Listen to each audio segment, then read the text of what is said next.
Baik, salam sejahtera kepada Ibu dosen dan teman-teman semua. Di sini kami dari kelompok 7 di mata kuliah Sistem Informasi Akuntansi akan membawakan materi tentang teknik penipuan dan penyalahgunaan komputer.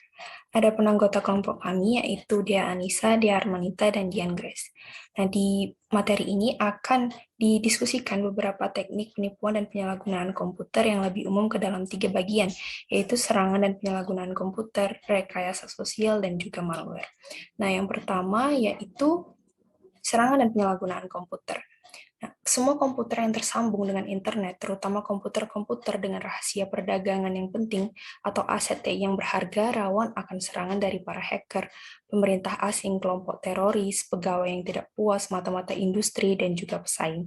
Orang-orang tersebut akan menyerang komputer untuk mencari data berharga atau mencoba merusak sistem komputer. Nah, contoh-contoh serangan dan penyalahgunaan komputer ini yaitu ada hacking. Hacking adalah akses, modifikasi, atau penggunaan alat elektronik atau beberapa elemen dari sebuah sistem komputer yang tidak sah. Contohnya, seorang hacker menerobos ke dalam sistem Citibank dan mencuri 10 juta dolar dari rekening nasabah.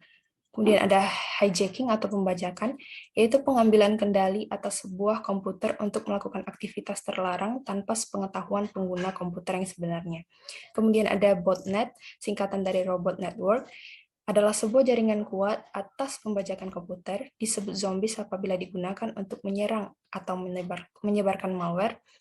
Botnet digunakan untuk melakukan serangan denial of service yang didesain untuk membuat sebuah sumber daya tidak tersedia bagi penggunanya. Contohnya, yaitu suatu serangan denial of service menutup 3.000 situs selama 40 jam pada akhir pekan belanja tersibuk dalam setahun. Kemudian ada spamming, yaitu secara bersamaan mengirimkan pesan yang tidak diminta ke banyak orang pada saat yang sama, biasanya untuk menjual sesuatu. Pelaku spamming ini juga melakukan serangan kamus atau dictionary attack, serta menggunakan perangkat lunak khusus untuk menebak alamat-alamat email pada sebuah perusahaan dan mengirimkan pesan email kosong. Kemudian ada blog, yaitu singkatan dari weblog, adalah sebuah situs yang memuat sejumlah jurnal atau komentar online. Para hacker menciptakan blog atau gabungan dari spam dan blog dengan link ke situs yang mereka miliki untuk meningkatkan Google Page Rank mereka, yaitu cara sebuah halaman situs direkomendasikan oleh halaman lain. Kemudian ada spoofing, yaitu membuat komunikasi elektronik seolah orang lain yang mengirimnya untuk memperoleh kepercayaan dari penerima. Baik, untuk pembahasan materi selanjutnya akan diserahkan kepada rekan saya. Beberapa bentuk spoofing. Yang pertama, email spoofing. Email spoofing merupakan aksi penipuan dengan mengirimkan pesan email yang memakai alamat palsu atau bermodus sebagai pihak tertentu. Tujuannya adalah untuk meminta target melakukan apa yang diperintahkan pelaku. Misalnya, mengklik link yang berisikan malware, hingga pelaku bisa dengan mudah melakukan pencurian data, merusak sistem server dengan malware, hingga kasus yang terparah seperti meminta jaminan uang. Berikutnya, website spoofing. Jenis spoofing kedua ini memanfaatkan website sebagai trik untuk mengelabui korbannya. Caranya adalah pelaku membuat website palsu dan menjiplak keseluruhan tampilan website yang ditiru, mulai dari nama, logo, halaman login, bahkan nama domain yang sekilas terlihat persis dengan yang aslinya. Lalu berikutnya, caller ID spoofing. Caller ID spoofing merupakan tindakan yang memungkinkan seseorang untuk mengganti nomor ID telepon saat melakukan panggilan keluar. Nomor ID tersebut bisa diubah sesukai hati sesuai keinginan pelaku. Berikutnya, SMS spoofing. Sama dengan caller ID spoofing, SMS spoofing membuat pelaku mengubah nomor seluler mereka dengan nomor lain. Berikutnya, IP spoofing. IP spoofing merupakan jenis spoofing yang memungkinkan pelaku untuk menggunakan pengubahan pada source IP sehingga tidak dapat terlacak saat ingin mengelabui komputer tujuan. ARP spoofing. Address Resolution Protocol atau ARP adalah protokol yang menyelesaikan alamat IP ke alamat media access control atau MAC untuk mengirimkan data. Spoofing ARP digunakan untuk menawarkan MAC penyerang ke alamat IP jaringan yang sah sehingga penyerang dapat menerima data yang dimaksudkan untuk pemilik yang terkait dengan alamat IP tersebut. Serangan dan penyalahgunaan komputer yang berikutnya adalah serangan zero day. Serangan zero day ini merupakan sebuah serangan antara waktu kerentanan perangkat lunak baru ditemukan dan waktu sebuah pengembang perangkat lunak merilis patch untuk memperbaiki masalah berikut. Berikutnya, cross-site scripting atau XSS. Proses scripting merupakan sebuah kerentanan dalam halaman situs dinamis yang memungkinkan penyerang untuk menerobos mekanisme keamanan sebuah browser dan memerintahkan browser untuk mengeksekusi kode, mengira bahwa perintah tersebut berasal dari situs yang dikehendaki. Berikutnya, serangan limpahan buffer atau buffer overflow attack, yang merupakan hal yang terjadi ketika jumlah data yang dimasukkan ke dalam sebuah program lebih besar daripada limpahan input atau input buffer yang dikesampingkan untuk menerimanya.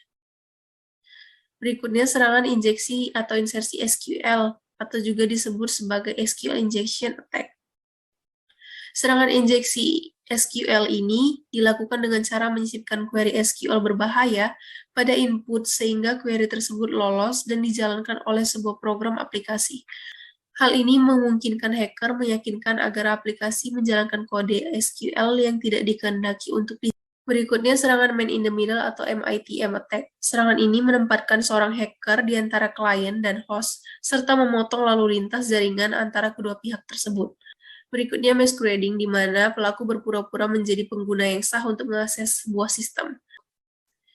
Pemecahan kata sandi atau password cracking. Password cracking ini dilakukan dengan cara memasuki pertahanan sebuah sistem, mencuri file yang memuat kata sandi valid, mendeskripsinya, dan menggunakannya untuk mendapatkan akses atas program, file, dan data. Lalu, Wardielic.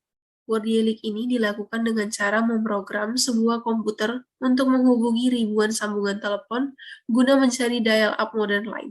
Lalu, data diddling. Pada data diddling, pelaku mengubah data sebelum atau selama entry ke dalam sistem komputer untuk menghapus, mengubah, menambah, atau memperbarui data sistem kunci yang salah. Lalu, kebocoran data atau data leakage. Kebocoran data ini merupakan penyelewengan data perusahaan tanpa izin. Sexting, yaitu pertukaran pesan teks dalam gambar yang terang-terangan bersifat seksual, biasanya menggunakan perantara telepon. Lalu ada terorisme internet, yaitu penggunaan internet untuk mengganggu perdagangan elektronik dan komunikasi serta untuk membahayakan komputer.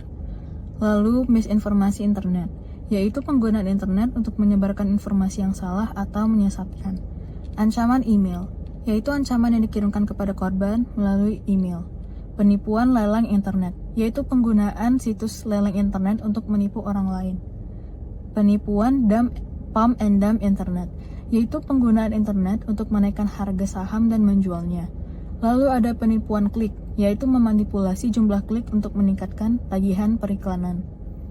Lalu selanjutnya ada penjalan situs, yaitu menawarkan situs gratis selama sebulan, mengembangkan situs tak berharga, dan membebankan tagihan telepon dari orang yang menerima tawaran selama berbulan-bulan, terlepas apakah mereka ingin melanjutkan menggunakan situs atau tidak. Lalu pembajakan perangkat lunak, yaitu menyalin atau mendistribusikan perangkat lunak berhak cipta tanpa izin. 3 bentuk pembajakan perangkat lunak yang terjadi yaitu, yang pertama, menjual sebuah komputer dengan perangkat lunak ilegal yang telah dimuat sebelumnya.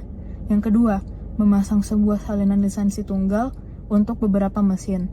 Dan yang terakhir, memuat perangkat lunak pada sebuah server jaringan dan mengizinkan akses tak terbatas untuk melanggar persetujuan lisensi perangkat lunak. Sekian dan terima kasih.